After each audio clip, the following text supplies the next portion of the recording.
أعوذ بالله من الشيطان الرجيم. بسم الله الرحمن الرحيم. أنزل من السماء ماء فسالت أودية بقدرها فاحتمل السيل زبدا رابيا ومما يوقدون عليه في النار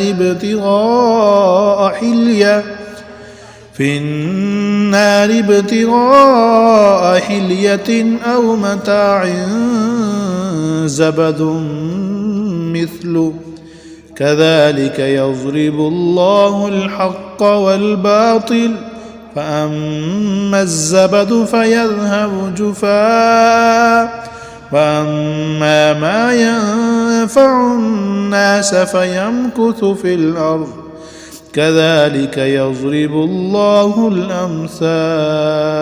الأمثال.